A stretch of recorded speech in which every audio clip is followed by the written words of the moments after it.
Et salut à tous, ici Lithos en direct de la Lithosphère. Alors, vous vous demandez sûrement pourquoi je suis ici, en plein milieu de l'eau, sur mon petit bateau. Eh bien, le truc c'est que, avant juste de commencer vraiment le corps de cet épisode, je voulais à la fois m'excuser et adresser un message de remerciement.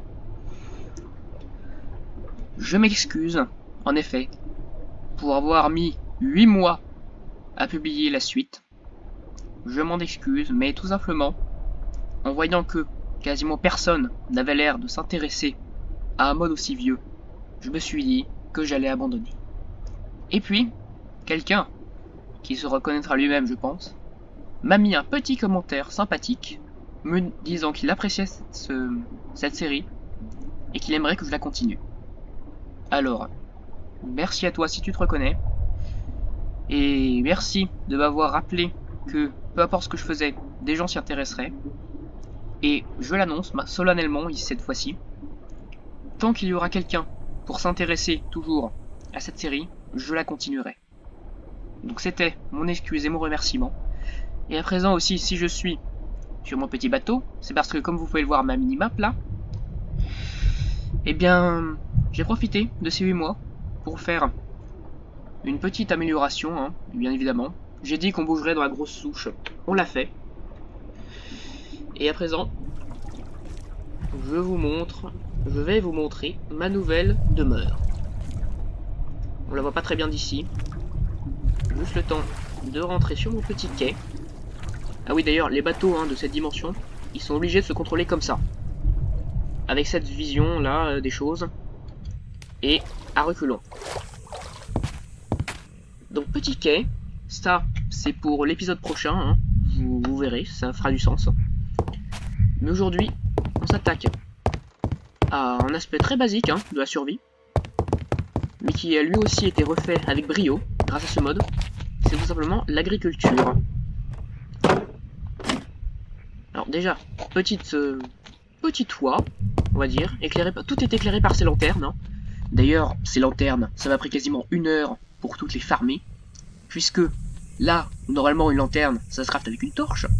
Ici, dans chacune de ces lanternes, il y a une luciole, un insecte qui volette partout en faisant de la lumière et que j'ai dû attraper à la main pour l'enfermer dans une lanterne. C'est peut-être un peu cruel. Oui, j'allais dire petit lag, mais c'est évident. Il est en train de se passer un événement. Le ciel s'ouvre, nous voyons l'Overworld. Alors, je rentre, je ferme la trappe. Bienvenue dans mon petit séjour, mon petit salon. J'ai préparé ici déjà plusieurs trucs dont on va avoir besoin pour aujourd'hui. Vous pouvez voir, ceci sont des bacs à compost remplis de feuilles. Et ici, nous avons un baril rempli d'eau. Je vais vous expliquer tout de suite pourquoi c'est fait. Mais d'abord, récupérons ce qu'il y a dans les fours, qui se combine avec ce que j'ai dans mon inventaire, des seaux de caoutchouc. Et oui, parce que j'ai trouvé un arbre à caoutchouc, je l'ai saigné pour récupérer sa sève, et je l'ai fait cuire, pour pouvoir à présent l'extraire des seaux, et obtenir ces boules de caoutchouc. Elles vont pas avoir d'utilité extraordinaire dans l'épisode d'aujourd'hui, mais elles vont quand même permettre de faire un objet extrêmement utile. Si mon jeu veut bien laguer un peu moins, merci.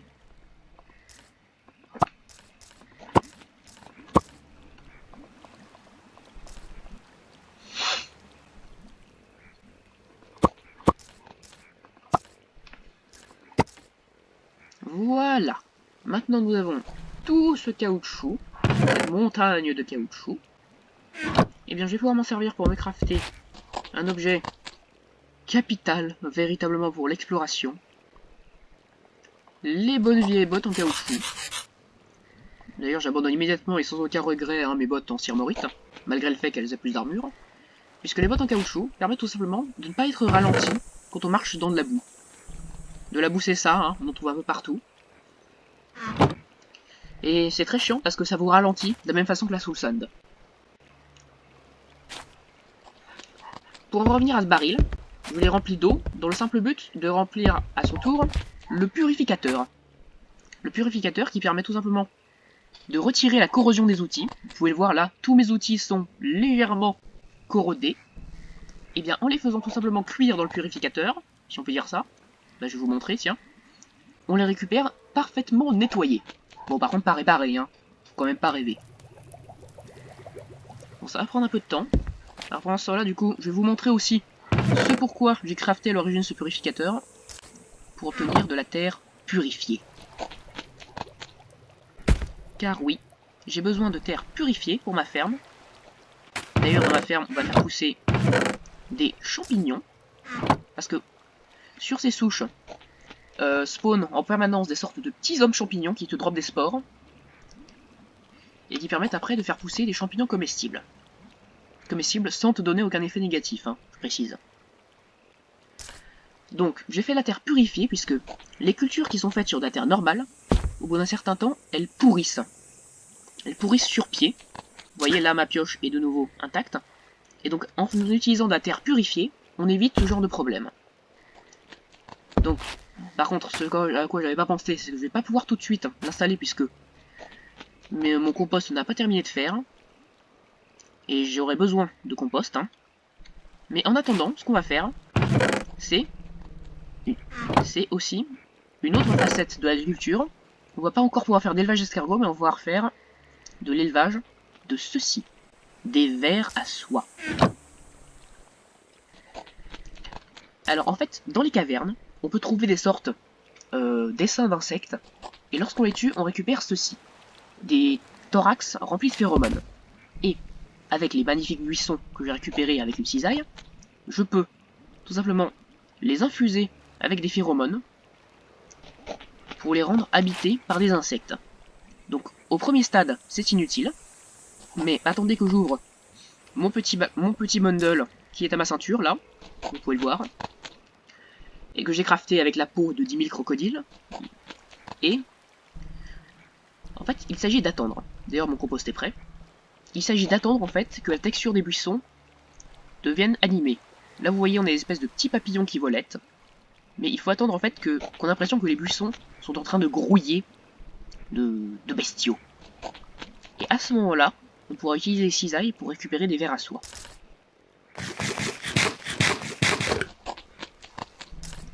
Alors évidemment, ça risque de prendre un petit peu de temps, parce que bah évidemment, hein, tout dépend. Tout dépend du temps d'attente. Alors en attendant, je récupère mon compost. Hein. Alors attention, clic gauche pour ouvrir le bac à compost. Hein. C'est une erreur que beaucoup font. Vous voyez, j'avais mis 20 buissons dans chaque bac et je récupère à chaque fois 16 de compost. C'est plutôt un bon ratio.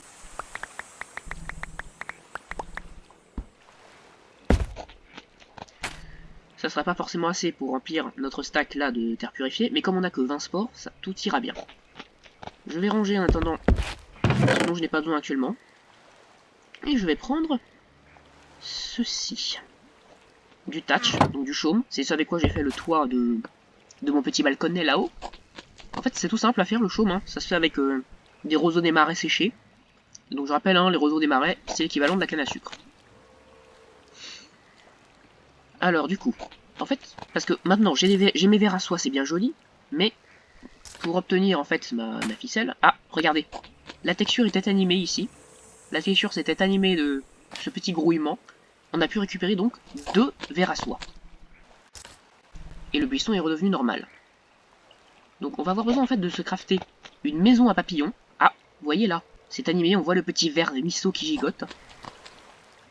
Je récupère les vers. Parce que si on les laisse en fait trop longtemps sans récupérer les vers à soie, d'abord ils vont devenir des cocons, et donc on ne pourra plus les récupérer.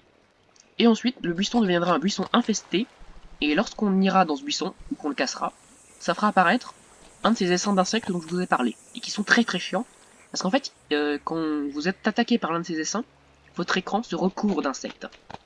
Et c'est absolument ignoble. Donc on va se faire une maison à papillons, tout simplement, avec ce chaume. Vous pouvez le voir, parce qu'on va avoir besoin de placer nos vers à soie dedans, pour qu'ils puissent nous produire, bah, tout simplement, de la soie. De la ficelle de soie. Et donc pour ça, on va se munir de quelques objets.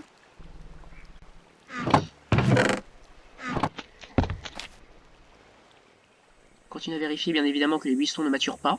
Puisqu'il faut quand même les récolter assez vite, hein. Parce que, attention, hein, l'agriculture, l'élevage et autres ici, c'est pas comme de Minecraft Vanilla, hein. En fait, au bout, tout doit être fait en un certain laps de temps, sous peine de malus, on va dire. Si on laisse les cultures trop longtemps sur pied, bah elles finiront par pourrir, hein, même si elles sont sur de la terre purifiée. Et voilà. Tout en fait fonctionne comme ça. Vous verrez aussi que ça fonctionne comme ça pour notamment l'alchimie, hein, l'équivalent de l'alchimie, donc l'herboristerie. Je vous montrerai ça, bien sûr. Mais pas à cet épisode, ni peut-être, et peut-être pas forcément à l'épisode suivant. En attendant, qu'on termine de fabriquer notre magnifique maison à papillons, notre refuge. Et voici. C'est une maison à papillons, parce que moth c'est un papillon de nuit. On va l'installer juste là, et on va installer dedans nos petits vers à soie. Donc ça on a installé automatiquement le maximum. Donc 1, 2, 3, 4, 5, 6. Et j'ai obtenu 2 achievements. Celui Moving Day, c'est de placer les vers à soie dans la maison. Et en fait, Color Trading, c'est parce qu'il y a des lanternes dans un certain rayon autour de la maison. Ce qui va booster la production. Ah, un autre buisson est mûr. Mûr pour la récolte. Et le dernier, je sais pas trop. Bon bah, dans le doute, on va les virer. Donc voilà, c'était juste pour montrer le principe. Hein. Des buissons comme ça, on en trouve partout dans la nature. Non. Hop. Voilà. Maintenant, donc voilà, on va les laisser faire leurs petites affaires, hein, produire leur soie. Ah, bah d'ailleurs, comme vous le voyez, plusieurs vers ont déjà disparu. Et j'ai récupéré de la ficelle de soie. Donc j'avais déjà fait ça un petit peu dans mon petit arbre tout nul. C'était celui-ci. Maintenant je suis installé là. Et c'est grâce à ça notamment que j'ai pu me faire mon bundle, puisqu'il y a besoin en fait pour les crafter à la fois de peau de crocodile et de ficelle de soie. Donc aujourd'hui, revenons-en au thème principal, hein, évidemment, l'agriculture. Et pour réaliser cette agriculture, nous avons maintenant tout ce qu'il nous faut. De la terre, une pelle, des graines et du compost. Rendons-nous au premier sous-sol. Enfin du coup pour l'instant au deuxième étage en partant du haut. Une pièce vide, encore une fois éclairée, où on va pouvoir se creuser de quoi installer un petit champ. Donc pour l'instant techniquement j'ai besoin que de 20 blocs. Moi ça va se faire assez rapidement. Hein. Excusez-moi. Grâce à ma hache en octine. Qui est donc, on va dire, l'équivalent d'une hache en fer hein, en termes de progression dans le jeu. Mais qui fonctionne quand même très bien.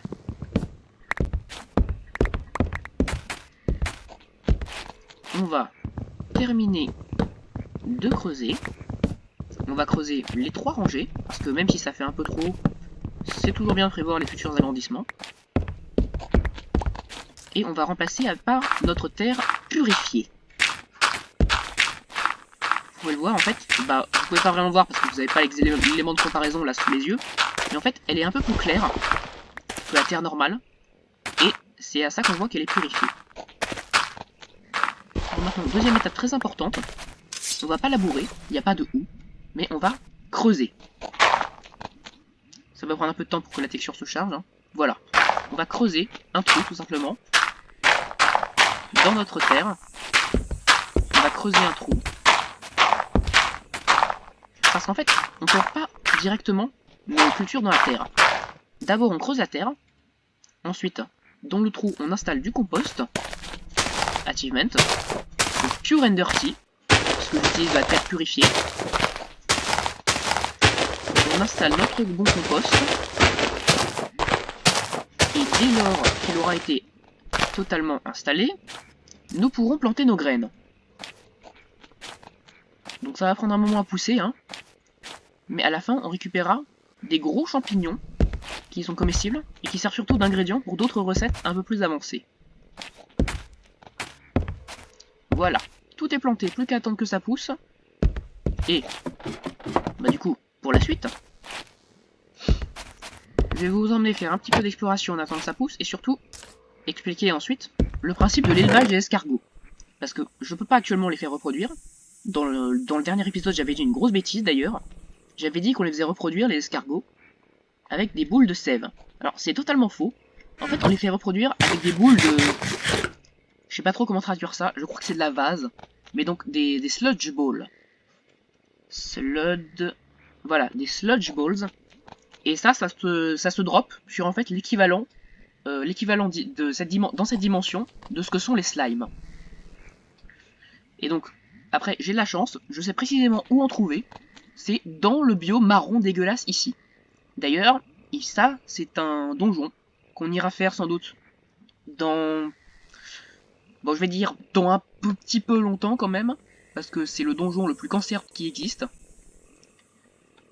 Et donc là, ce qu'on va faire, c'est aller se chercher quelques sludge balls. D'ailleurs, il fait de nouveau jour, c'est magnifique.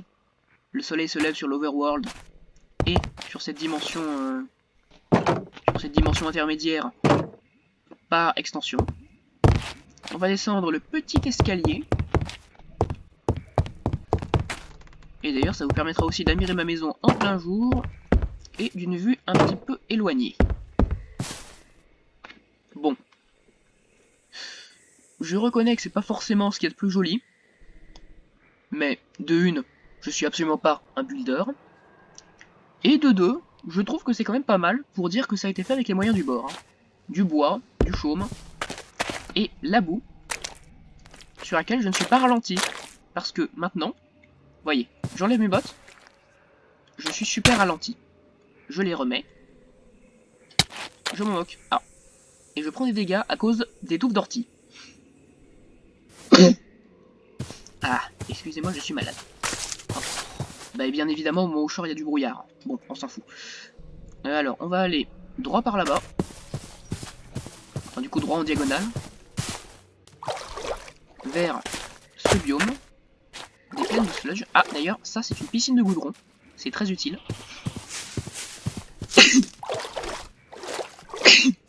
Encore une fois, je vous expliquerai plus tard pourquoi c'est utile.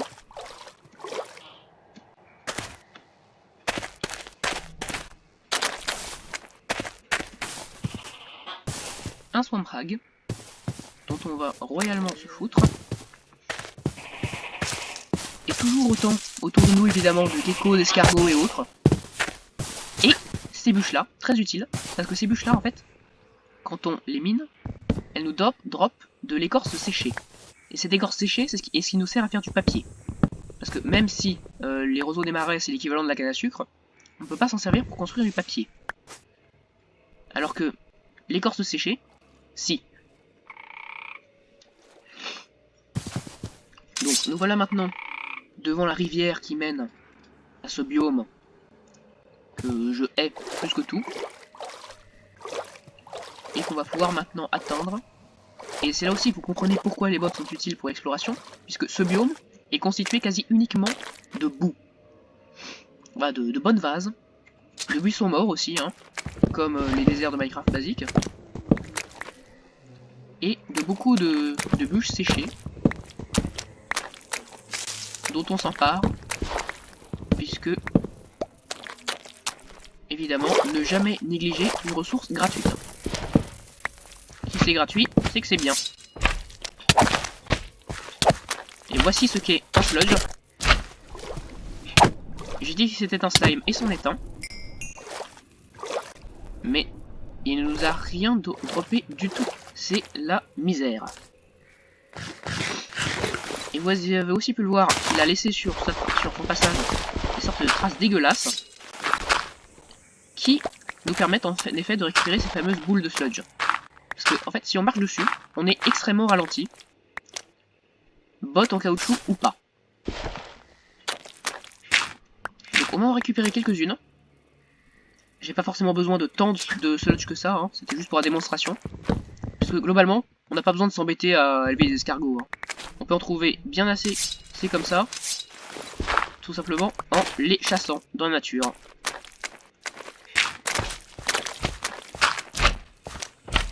Aïe! Merde, c'est vrai, pour eux il faut 3 blocs de haut, hein, comme le golem. Alors, heureusement ils font pas beaucoup de dégâts. Il faut dire aussi que j'ai une bonne armure. Une armure pas trop dégueulasse. Ils font pas tant de dégâts que ça, mais ils sont bien chiants en fait parce qu'ils te ralentissent. Vous voyez, Je suis extrêmement ralenti, je peux même pas sauter. Donc on va récupérer un petit peu de sludge. On va rentrer à la maison pour aller faire reproduire nos petits escargots. Donc je rappelle, hein, j'en avais capturé 2 à l'épisode précédent. Et il y a un menhir ici, intéressant. En fait, les menhirs, c'est comme des waystones. Et quand on trouve un objet particulier dans les donjons qui s'appelle un Bone Wayfinder, il y a une silhouette de Slenderman juste à gauche de mon écran. Vous pouvez la voir. Voilà, c'est ce qui arrive pour des votes brouillard. Mais bon, comme je disais, ce sont des waystones. Et si on trouve un objet qui permet de se linker à elle, on peut après s'y téléporter. C'est utile. Surtout qu'on ne peut ni les crafter, hein, ni les déplacer. Mais voilà. Actuellement, on n'a pas ce fameux objet. Donc on va rentrer rapidement. Dans la mesure du possible. On va rentrer. Et on va mettre sur place notre élevage d'escargots.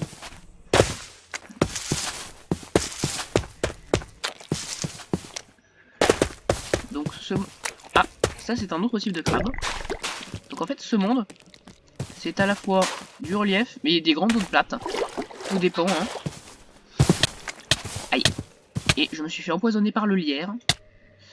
Voilà, c'est... En fait, tout veut vous buter dans cette dimension. Quasiment tout veut vous buter. C'est comme RLCraft, pour ceux qui connaissent. Quasiment tout ce qui se trouve dans cette dimension veut votre mort. Même le monde en lui-même veut votre mort. Hein. Rappelez-vous la barre de pourriture.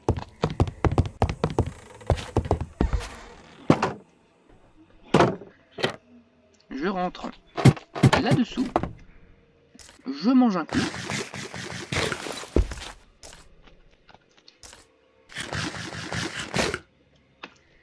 Je range mon écorce séchée et je prends mes 2 petits escargots des marais.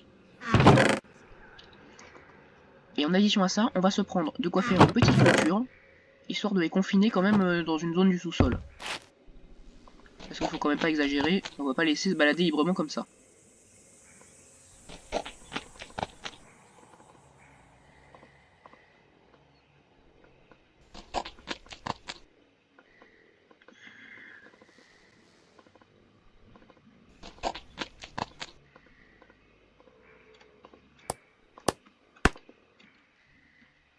Voilà. J'ai tout ce qu'il me faut. Et je redescends. Vous avez vu, ça commence à pousser, hein. Mine de rien. Alors, on saura qu'ils sont matures quand ils seront vraiment énormes. Qu'ils auront un chapeau plus foncé que ça. Et que la base du pied sera un petit peu noire. Alors, on s'installe une petite zone privative pour les escargots. Bon allez, hein, on leur donne quand même un petit peu plus d'espace qu'aux plantations, parce que voilà, on n'est quand même pas des chacals ici.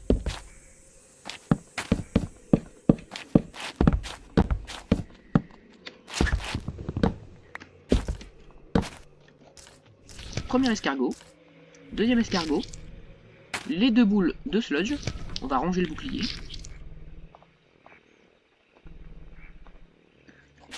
Et là, il se passe des choses que la sorcière YouTube m'interdit de nommer, et nous obtenons un œuf d'escargot. Que je peux puncher, mais que bon, c'était pas mon intention première. Mon intention première, en fait, c'était de le récupérer. Il faut vraiment que j'aille me prendre de quoi faire un portillon.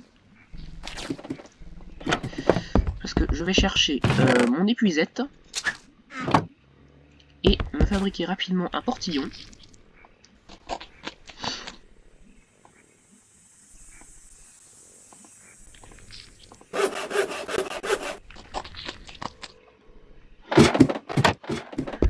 Voilà.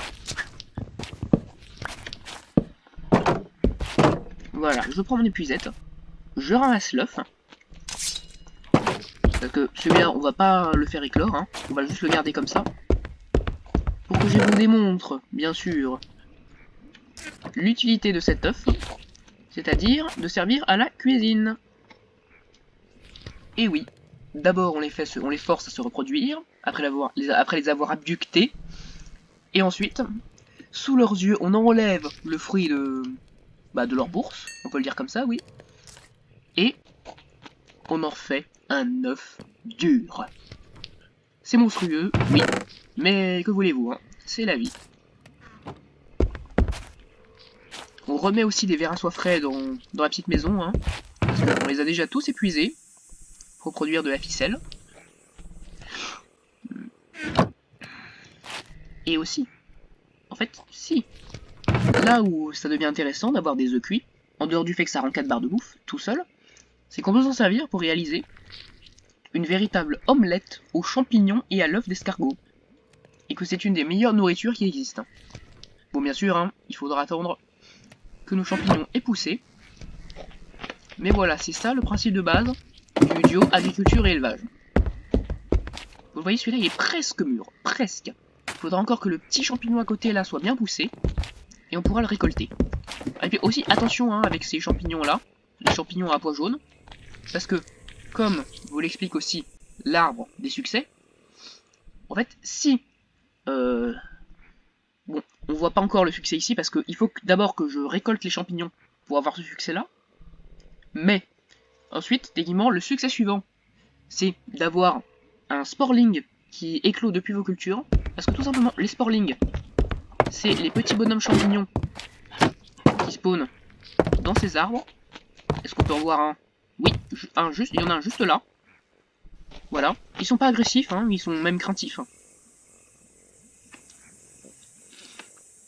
Mais tout simplement, en fait, si on laisse une culture de champignons sur pied comme ça trop longtemps sans la récolter, une fois qu'elle est mûre, elle se décompose et un sporling apparaît. Ce qui n'est que justice, on va dire, puisque, en fait,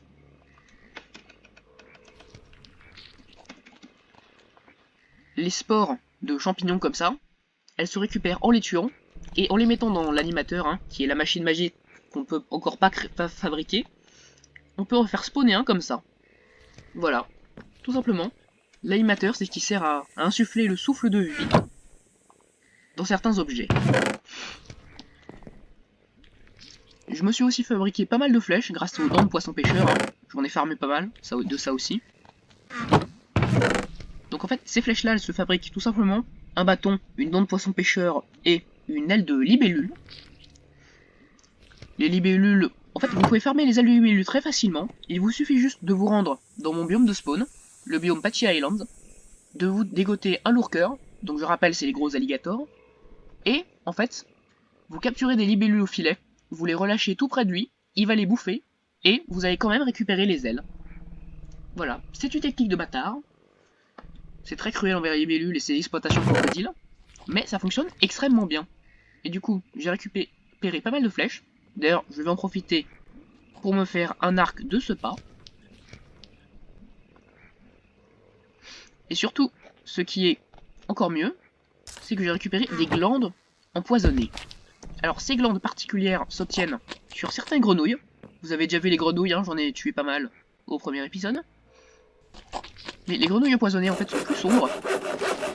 Voici mon arc. Sont plus sombres et elles émettent des petites particules de potions de poison. Et quand on les tue, on récupère des glandes à poison qui servent à mettre tout simplement, comme c'est évident, du poison sur les flèches. Donc maintenant j'ai des flèches normales et des flèches empoisonnées. Et je peux bien évidemment tirer l'une ou l'autre indifféremment avec mon arc.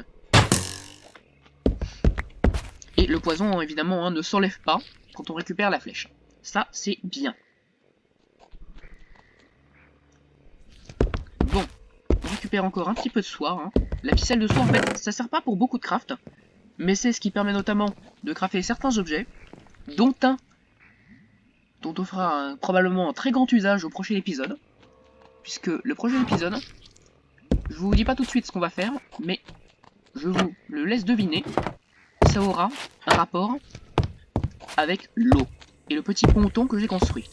Et aussi ces 5 blocs, les 5 blocs qui sont installés près de l'eau,